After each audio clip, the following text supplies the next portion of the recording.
Hey rockers, welcome back to another tale here at Bloody Mess Official. Gonna talk about a guy that many of you love and adore, and that's RIKK AGNEW. Yeah, I'm gonna back up a little bit before I get completely into the tale about opening for RIKK AGNEW and the night I first met RIKK AGNEW, and well, the Marine incident, which is going to come in the story. Basically, I started out, if you want to go back to the roots of this story, as a young teenager in Peoria, Illinois. And one of the bands I loved was Christian Death. Still do. Hardcore fan. Big time fan. 45 Grave was another band I really, really loved. Anyway, of course, RIKK AGNEW was the guitar player for Christian Death. That original album, Only Theater of Pain, it's like a masterpiece. And everyone that's watching this will agree. If you've heard it, you're going to say, you're absolutely damn skippy, Mr. Mess. But yeah, man, that album is just a killer masterpiece of an album. Roz Williams, rest in peace to him. That album cannot be, I can't give it enough praise. So, flash forward to the year 2013. I'm with a band based in Southern Oregon. We're called the Bloody Mess Rock Circus, right? I had just left the band, the Bloody Mess and the Hollow Body. So I was with those guys for a year or two. Had a great run. Did some recordings. Did a couple of tours. Had some fun. But then that just imploded. And then the Bloody Mess Rock Circus was born. Consisting of myself on vocals. Andy Friend, a.k.a. the Ambassador, on guitar. Justin Miller on the drums. And Christopher on the bass. Justin Miller was the original drummer for the Bloody Mess Rock Circus. However, we did so many great gigs and tours with him, but he did not end up on our album. As a matter of fact, we went through a succession of drummers, quite a few. So when we actually did the album, my 30th anniversary album, the Bloody Mess Rock Circus, it's called Mountain Rock. It was actually produced by RIKK AGNEW, which we'll get to. But Justin didn't play on this album. We actually hired a guy who did a killer job. Rich Pasonic was his name. But you'll see the band, the Bloody Mess Rock Circus, right here. Myself, Andy Friend on guitar, Christopher on bass, and we were the main band because we went through so many drummers. So when we did the album and hired Rich, we did all the photos with just us three. And I'm going to tell you about that band, but it does include Justin Miller on the drums, and it's a crazy tale from 29 Palms, California. If you don't know anything about 29 Palms, California, well, that's a little town down there in the desert, down in Southern California, right? Really close to the Joshua Tree National Park right there, which is where Graham Parsons died, and a great place to hang out. There's like a drive-in movie theater down there. The world's largest Marine Corps base is located there too. That's very important to the story. The world's largest, or the country's largest, I should say. Back up. The country's largest Marine Corps base is located in 29 Palms. That place is kind of mystical down there and magical, and they have a lot of cool punk rock shows. And on this occasion, they booked my band to open up for the RIKK AGNEW Band. So it was this guy named Terry McGinnis. If you're out there, Terry, salute. Hi, salute. That guy's awesome. Terry McGinnis booked more than one gig for me. But this gig was cool because RIKK AGNEW was headlining, and I was like, yes, got to meet RIKK AGNEW and open up for him. It's a pleasure. It's going to be an honor. And the whole band was excited because, RIKK AGNEW was in the ADOLESCENTS, the original Social Distortion, Christian Death, so many good bands, man, and the Radolescents. But not to mention his solo work, right? RIKK AGNEW, if you're watching, love you, brother.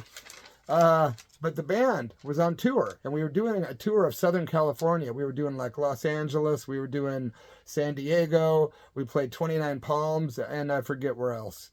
So we get down there to play, and Terry McGinnis gets us a place to stay. It's like some little Airbnb type thing that's like a little house or a little apartment type thing, and you walk in, and it's just got everything you need, man. All kinds of cool books, places to sleep. When we actually got back to that place later in the evening that night, we found a scorpion wandering around inside there. I mean, you're out in the desert out in 29 Palms. It's a trippy place. We get to town, and there's a cool little bar. I'm sure many of you probably know the name of it, but I don't remember now. But we went into this tiny, teeny little bar, and it was just super small. We were listening to tunes in there. We were pretty stoned on some good green and red, and we were having a few beers, getting ready to open up for RIKK AGNEW. I'd never met the man. I couldn't wait to actually do so. And I made a couple notes here. I'm going to refer to those right now to make sure that I get to all the details that I wanted to tell you in this story. You know, RIKK Agnew ended up producing the album that I showed you. So this is 2013, right? But I'm talking about the year before. This is when I first met RIKK Agnew. And when I got to the gig, I decided to wear my Scottish kilt, my orange and yellow striped like leggings. Not leggings, they're more like tights, but they're like bright orange and yellow striped. I wore that with my I think it was my Doc Marten boots, perhaps, and a Scottish kilt, right? So we're on stage having fun. We've had a few drinks in us. We're having a good time. And, you know, right before the show started, I should tell you, RIKK Agnew introduced himself. He said he was looking forward to seeing the band. We were like so honored to meet RIKK Agnew. He showed me his Gigi Allen tattoo. Yeah, he's got a big Gigi Allen's face, I think on his calf. And he's like, yeah, check this out, man. And Rick was honest with me. He's like, you know, Bloody, I've heard of you since like the 80s, but I've never heard your music. And I'm like, wow, trippy. Well, we're playing together tonight, so you'll get to hear it. And he's like, yeah, man. So that's how me and RIKK Agnew met. And it was just real innocent. And during our set, which was pretty fun, we had a really good live act. The guys were real tight. Very, very tight act. Andy, friend, and I had a real physical thing going on stage. It was like a AC/DC meets the Sex Pistols meets like Motorhead. It was pretty cool, man. Throw in a little Bauhaus or something weird. Yeah, we ended up having a pretty small crowd. I was out there in the desert. There's like, you know, probably 30, 40 people scattered all around, sitting in weird little places. You know, it's all hot out there, you know, but there was people sitting in front, people sitting around the sides, people, you know, behind the place, people sitting on the ground, people in trucks. It was crazy, man. It was a trippy vibe. You know, you're out there in the desert and it's a whole different mindset, you know. We ended up getting on stage. We were in a good mood. It was Justin's birthday, our drummer's birthday that night, right? So we secretly arranged to get him a birthday cake, which we were going to have brought out, you know, during the set, you know, with candles ablaze, and we were going to sing happy birthday to him. And that's exactly what happened. While we were doing our show that night, and which is very high energy, probably about halfway through the show, 3/4 through the show, we stopped the show and did a happy birthday to Justin, and somebody came out carrying the cake, which again, thank you, Terry McGinnis, for arranging that, which we paid for, of course. But we all got to sing happy birthday to Justin, and the party was just beginning, right? So we get back to playing, and somehow some birthday cake ends up in Justin's face. Don't know how that happened, but he had frosting all over his face. Everyone was in a great mood.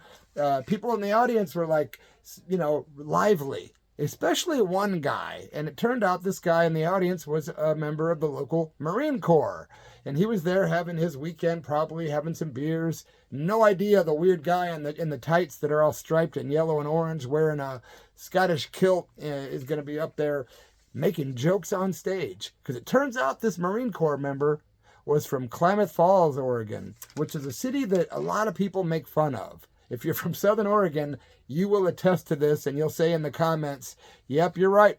Klamath Falls is the butt of many jokes. I'm not saying anything bad about Klamath Falls personally. I've only been there once. So, but this guy in the audience said he was from Klamath Falls, and we were joking around like we always did on stage. We always had live mics, everyone did, and we all bust into jokes on stage and crack wisecracks and whatever. Anyway, the guy got pissed off because the guy got pissed off, the Marine, because we were making jokes about Klamath Falls, but not really. We were just kind of insinuating that it was like, oh, you're from there? Sorry to be you, or something like that. We weren't directly insulting it, but we were being smart asses, but big deal. We were a punk rock band, didn't take ourselves super seriously, having fun. But this guy, for some reason, had been drinking so much that night that he incorrectly interpreted my words as being a direct insult upon him, Klamath Falls, his family, everyone in Klamath Falls, and everything in his bone that decided he hated my guts. And the guy starts heckling me, and I'm just like, you know, heckling back. There's a few other things that were said. Some words were exchanged. Yes, I can be a complete smartass when I perform, and I've had to deal with the repercussions of doing that, my friends.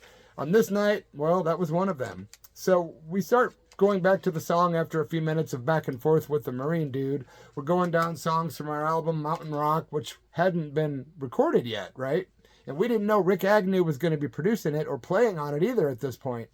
But all of a sudden I turn around, we go busting into the next song, and all of a sudden I just felt boom, like the lights were going out, and all of a sudden I was seeing stars, and I couldn't move.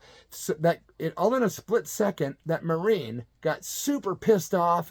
When I turned my back and made my joke about Klamath Falls, he ran for the stage, dived onto the stage, and just grabbed me by my lower half and told me and started screaming, "I'm gonna kill you, faggot!" And I'm like, "What?" And I'm like, "Hey, you guys!" And I'm like, "Get this madman off of me, man." And this guy was like punching like as hard as he could and as fast as he could. I had to keep my head blocked, which, happy to say, he did not get me at all. Puss. You would have thought a Marine would have been able to fight better. Maybe he was too drunk, but I had myself covered pretty good, I will say. But anyway, I couldn't get away because he had me by my lower extremities. I'm holding a microphone, completely had no clue this was going to happen, so I'm in kind of a state of shock. This is all happening in like a 2-second period, mind you. We're now into the 4th second. My band members all throw down their instruments. Even Justin at the drums throws down his drumsticks. Everybody comes jumping onto this guy. He was off of me like that. I gotta say thank you to my band. Those guys were watching from the Bloody Mess Rock Circus. Chris, Andy, Justin, thank you guys for sticking up for me that night, because I probably would have really gotten pounded had it not been for you dudes jumping in. But that guy, man, was screaming the whole time, "I'll kill you!" like over and over. And it was like he was on PCP or something, man. It was like, what the freak is going on with this Marine? It was a crazy deal, man. And everybody in the crowd's like clapping and laughing.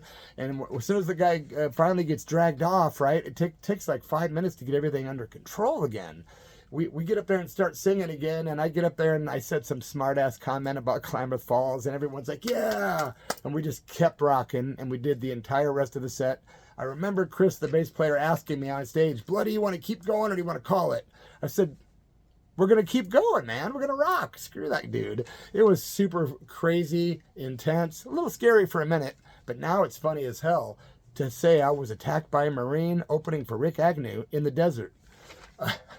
Anyway, we finished off our set, and then after the set, RIKK Agnew was like super impressed. He's like, "Man, loved your music, loved your stage performance, and man, what about that Marine?" And I'm like, "Yeah, dude." He's like, your guys were on him quick." And so we exchanged phone numbers, and I was happy to say at that point, RIKK Agnew was in my cell phone. Yeah. Got a hold of him a couple of months later, and we kept in touch. And every time I would go down to California, I would either give a hold of Rick or see him for a minute. But then we recorded down there at Paul Rossler's studio. Paul Rossler being the keyboard player for 45 Grave, another band I idolized and loved. They were my heroes as a teenager. I was like 14, listening to Christian Death and 45 Grave. I met Paul Rossler. I can't remember how in the hell I met Paul now. I have to remember that. That's bizarre that I can't remember how I met him. But I went down to record this album at Paul Rossler's studio. It's called Kitten Robot in East LA. It's co-owned by Josie Cotton. "Johnny, are you queer?" Remember that song? She did that song. Anyway, so RIKK Agnew stayed friends with us, ended up coming in the studio and playing on a couple tracks on this, 2 or 3. He also did backing vocals on the song Spy Darlings, which is the only gothic song, maybe 1 or 2 in my entire career that I've done. But me and Chris sat down and wrote the song called Spy Darlings for a movie in England called Spy Darlings, which was made by like a John Waters kind of family of filmmakers. Real twisted, trippy movie, very cool, loved it. But we did the song Spy Darlings just for that movie, and you got Paul Rossler playing keyboards on it, RIKK Agnew's doing screams, super goth, man. Anyway, I'm getting off my path here. So we opened for the RIKK Agnew Band, and then RIKK Agnew's, one of his nephews or cousins or his brothers, I feel bad for not remembering, dudes, but it was one of the Agnews band played after that, and it pains me that I can't tell you who it was, and it's probably pretty relevant to the story, but I can't remember, and I couldn't find the flyer for the show. So one of the Agnew brothers, I think it was Frank Agnew's band, I might be incorrect, but I think it was Frank Agnew's band. If you guys know what band I'm talking about, leave it in the comments below, because sometimes I forget stuff. Hey, man, I'm just being honest. So Frank Agnew, his band kicked ass. They're really good. A lot of sing-along stuff, good energy. I was excited about seeing Rick. Of course, Rick got up there, I believe, with Frank's band and played. Then when the RIKK AGNEW Band took the stage, it was like, yes, yes, I'm not worthy. I'm not worthy. It was great to see RIKK AGNEW out under the stars in the desert. It was beautiful. It was hot out. I'd have survived an attack by a freaking Marine who, by the way, little side note, after we performed, after our set was over, we were walking down backstage to get off the stage, and one of the head Marine dudes came up to me and said, look, man, I want to apologize on behalf of the United States Marines for what that guy did. And I go, wow, thank you, man. And he goes, yeah, don't worry, we're going to take care of him. And from what I was told, that guy got his ass beat by 3 or 4 Marines. I don't know if it was really, really bad, or when you say ass beat, what does that mean? But I was told that they physically roughed that guy up for doing that to me. Wow, my heart flutters. But yeah, that Marine did apologize on behalf of the other guy, and I accepted. I said, yeah, man, it's all rock and roll. And it was a crazy night of scorpions and, RIKK AGNEW and Gigi tattoos and Marine attacks and birthday cakes and birthdays and cakes in the face. What else was I going to say, man? I think I made some other notes, perhaps. Maybe not, man. Maybe that was the end of my little tale after all. Well, it was a good one, I guess. At least it had some different details in it, right? I ended up staying friends with RIKK AGNEW. Not only did he play on the Bloody Mess Rock Circus album, but RIKK AGNEW produced this, which came out on Death Angle Absolution Records in 2013. You can hear it online on YouTube, the Bloody Mess Rock Circus Mountain Rock. And then also, in 2018, I did the Divine Dirt album called From the Underworld. And that also has 2 or 3 tracks in which Mr. RIKK AGNEW plays as well. Definitely worth hearing. Divine Dirt, From the Underworld. There's a track that Rick plays the guitar on called Lifting the Veil. And it's an instrumental. You got to hear that one, man. Divine Dirt, Lifting the Veil with RIKK AGNEW. Killer tune. If you go watch it, leave a comment. Thank you guys for being here, man. I really appreciate all you subscribing to my channel. Please give the video a thumbs up if you would. You can hit the notifications button if you want to be notified about any videos I put up in the future.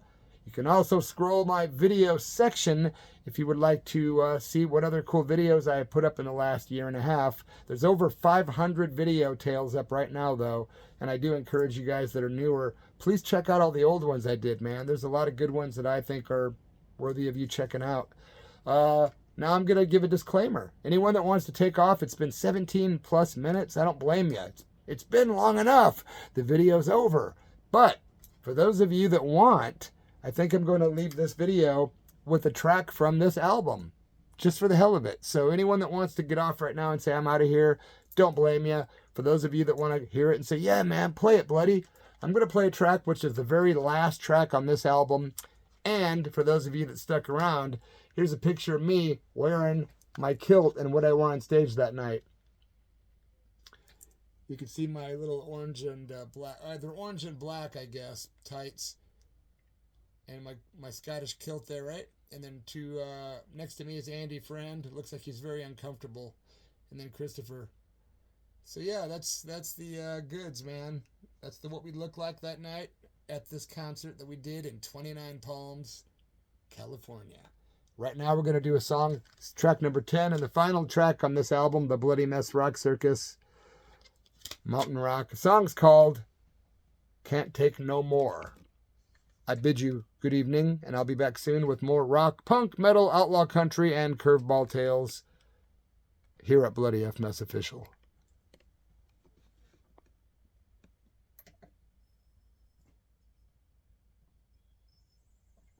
And away we go.